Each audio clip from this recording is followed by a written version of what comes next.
이번에는 미디어와 관련된 과학 소식을 살펴보고 언론의 과학 보도 내용을 비평해보는 이슈앤미디어 시간입니다. 공공미디어 연구소 이경락 박사와 함께하겠습니다. 어서 오십시오. 네, 안녕하십니까. 네, 오늘 어떤 얘기를 해볼까요? 예, 이 코너와 더불어서 YTN 사이언스 채널이 좀 추구하는 것 중에 하나가 바로 과학의 대중화인데요. 예. 그중에서 특히 또 이제 이 코너 이슈앤미디어 같은 경우에는 시청자 여러분이 잘못된 비과학적 정보를 마치 사실처럼 믿고 계신 거나 그리고 또 이와 관련해서 언론이 어떤 잘못을 하고 있는지를 중심으로 이야기를 하고 있습니다. 즉 시청자 여러분께서 과학적 근거들에 대해서 충분히 검토하고 스스로 갖게 된 다양한 그런 정보를 바탕으로 과학적으로 판단하는 것, 이런 것을 좀 돕고자 하는 게 이제 제 의도인데요.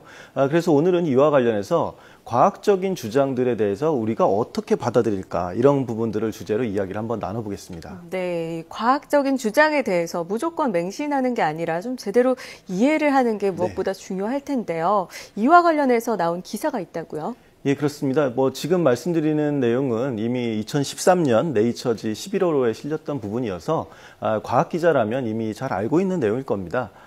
사실 해당 기사는 정치적 의사결정 과정에서 과학의 역할을 그런 강조하려는 의도에서 좀 쓰였던 기사인데요. 네. 예를 들어서 과학적 배경 지식을 요구하는 분야들이 있거든요. 그래서 에너지나 건강, 그리고 환경에서 교육에 이르는 굉장히 많은 정책적 문제들이 있는데, 그런 문제들을 다룰 때 과학이나 과학자들이 사실 별로 영향을 발휘하지 못하고 있습니다.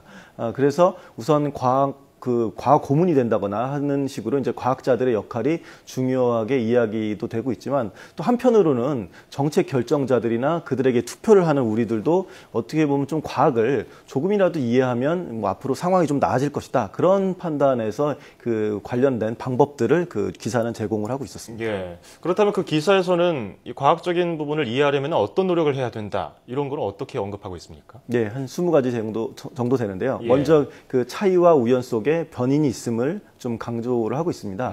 일반적으로 이제 현실은 좀 예측 불가능한 굉장히 다양하고 다른 모습들을 하고 있는데요.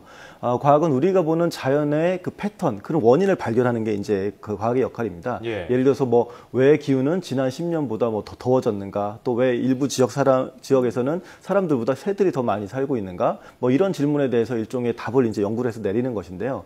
하지만 이 같은 예에 대해서 굉장히 많은 연구들이나 설명들이 존재하지만 그 원인을 정확히 확인해내는 것들은 그렇게 쉬운 작업이 아닙니다. 예를 들어서 이런 연구 주제가 있다고 치겠습니다. 기후 변화가 조류 개체수 변화에 미치는 영향, 이런 것들을 이제 연구로 조사한다고 가정해 볼 때, 연구자는 기후 변화에 영향을 미치는 수많은 요소들을 고민할 수밖에 없겠죠. 그래서 이산화탄소나 이런 것들도 있고, 즉 농경지의 확대나 천적의 확산 때문에 이렇게 새가 늘거나 준다, 이런 문제들도 얘기할 수 있고, 새의 출생과 죽음을 결정짓는 굉장히 작은 요소들도 있거든요. 그런 것들에 대해서 사선 문제까지 고려를 하게 되는데, 독자들이나 시청자들 입장에서는 그 차이를 발견한 게 합당한 건지, 정말 혹시 다른 변수들 없는지, 그런 것들을 상상해 볼 필요가 있다는 것이죠. 그래서 과학적 고민, 그런 부분을 통해서 이제 우연과 이런 부분들을 좀 고민할 필요가 있다, 이런 내용들을 담고 있습니다. 네, 그러니까 과학적 고민에서 차이와 우연이 만들어내는 변수를 파악해라, 이런 말씀이신 것 같은데, 그런데 그것이 파악이 된다고 하더라도 제대로 수치화를 할 수가 없다면 문제가 발생할 수밖에 없는 거 아닌가요? 네, 그래서 이제 두 번째로 얘기한 것이 정확한 측정이라는 것은 없다, 이렇게 강조를 하고 있습니다. 실질적으로 거의 모든 측정에는 좀 약간의 오차가 있을 수밖에 없습니다. 근데 측정 과정이 반복된 경우라면 한 번은 좀 다른 결과가 기록될 수도 있고, 어떤 경우는 좀 오차가 있을 수 있는데, 측정 오류가 실제의 차이에 비해서도 굉장히 클 수가 있거든요. 실제에서 나타난 거에 비해서 측정한 것은 클 수 있다는 것인데, 그래서 중요한 과학적 결과도 어떤 경우에는 좀 정확하지 않을 가능성이 있습니다. 그래서 이 때문에 관련된 오류들에 대한 적절한 이제 정밀도가 제시되어야 된다는 거죠. 얼마나 이것이 정밀하게 체크됐는가. 그래서 이것들 예를 들면 우리가 여론조사에 있어서 이른바 오차 범위를 이야기하고 있지 않습니까? 이제 그렇듯이 과학적 결과에 대해서도 어느 정도 측정 오류가 있을 수 있다, 이런 것들도 이제 제시하고 우리도 그것을 파악할 필요가 있다는 것이죠. 네. 사실 측정에 오류가 있을 수 있지만 통계라는 것이 사실 모집단이라든지 각종 약간의 변화에 의해서 크게 결과가 달라지지 않습니까? 네. 그래서 굉장히 자극적인 자료가 될 수 있는데 그렇죠. 이것들을 좀 자세히 확인하려면 어떻게 해야 될까요? 예, 이와 관련돼서 세 번째 그 제시된 내용을 살펴볼 필요가 있는데요. 예. 바로 이제 만연해 있는 편견을 조심하라라는 것입니다. 그래서 일반적으로 같은 연구를 진행하더라도 이른바 좀 방금 말씀하신 것처럼 통계적으로 유의미한 결과가 이제 그런 것들이 더 많이 보고되고 또 공개가 됩니다. 사람들에게. 네. 그래서 과학 문헌에서 통계 자료가 해당 문제나 해결책에 대해서 뭐 어떤 경우에는 유효성의 크기를 굉장히 과장해서 그림을 보여주기도 하거든요. 그러니까 네. 예전에도 뭐 그래픽 조작도 있었지만 그런 통계 경우도 조작도 있고. 그렇죠. 그런 경우도 있거든요. 그래서 마찬가지로 실험적인 결론 역시 이제 좀 어떻게 보면 기대에 대해서 좀 편향된 그리고 과장된 이런 것들도 도출될 수 있다는 점, 이런 것들을 우리가 무조건 과학이라고 맹신할 게 아니라 의심할 필요가 있다는 것입니다. 예. 예, 한 가지 예로 이제 의약품에 대한 그 임상 실험의 경우를 살펴볼 수 있는데, 예를 들어서 약품을 투여받은 이제 피실험자들은 약품에 대한 효과 이런 것에 대해서 개인적 경험을 따로 이렇게 얘기를 하거든요. 나는 굉장히 좋았다. 나는 이거 약간 효과가 없는 듯하고 막 찌릿하다. 이렇게 서로 다르게 추정하거나 보고를 할 수도 있습니다. 네네네. 이 점은 또 거기에 그치지 않고 또 다시 결과를 수집하는 연구원들이 가지고 있는 어떻게 되면 피실험자들에 대한 생각에도 또 다시 이게 영향을 미치거든요. 이제 그렇게 됨으로써 이제 다층적으로 다양한 편견들이 개입될 수 있다는 것이죠.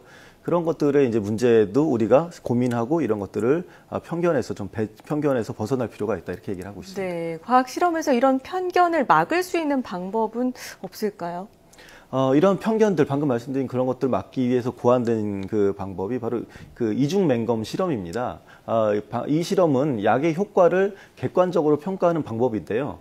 증세가 같은 피실험자들에게 이제 진짜 약이랑 뭐 플라시보 효과가 있을 수 있으니까 또 가짜 약 이런 것들을 이렇게 무작위로 이렇게 줍니다. 예. 그리고 또 의사를 판정을 하는 사람에게도 알려주질 않는 것이죠. 이것들이 어떤 게 가짜이고 진짜 약이었는지. 그렇게 되면 판정하는 사람들도 편견이 없을 수가 있으니까. 그래서 그렇게 그런 방법을 이중맹검을 쓰는 것이 이제 효과적이고, 또 자기가 믿는 바에 대한 인지를 강화하는 방식으로 이제 이른바 확증 편향이라는 게 있는데, 그런 것들도 굉장히 조심할 필요가 있습니다.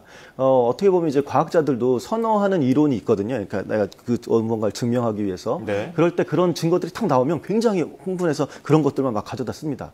그리고 자신의 결과가 충분히 중요하다, 이게 굉장히 중요한 거다. 그럴 때도 이제 그런 연구 결과들만 쓰기도 하고, 또 반증에 대한 증거를 좀 탐색을 해서 이제 해야 되는데, 그런 것들이 이제 적당한 수준에서 이제 반증 안 해도 돼. 이렇게 했을 때 이제 그 확증 편향이 발생하는데, 과학자나 과학 이론을 수용하는 우리 모두 이런 부분들을 굉장히 조심을 해야겠죠. 한 결과만 보고 그것을 억지로 믿으려고 하는 그런 부분인데, 예를 들어서 GMO를 반대하는 내가 입장이다. 그리고 시민단체 얘기를 많이 들었다. 이렇게 했을 때 잘못 설계된 논문들도 이제 인용할 수도 있고, 그리고 예. 검증되지 않은 공포를 통해 이것들을 설득하려고 하는 것들, 이런 것들도 일종의 편견을 가지고 확증 편향을 이제 강화시키는 그런 거라고도 볼 수가 있겠습니다. 예. 자, 요즘에 뭐 수많은 과학 정보가 범람하고 있습니다. 다음 주에는 과학적으로 생각하고 판단하는 방법에 대해서 좀 더 자세히 알아보도록 하겠습니다. 자, 지금까지 공공미디어 연구소 이경락 박사였습니다. 오늘 말씀 고맙습니다. 예, 감사합니다.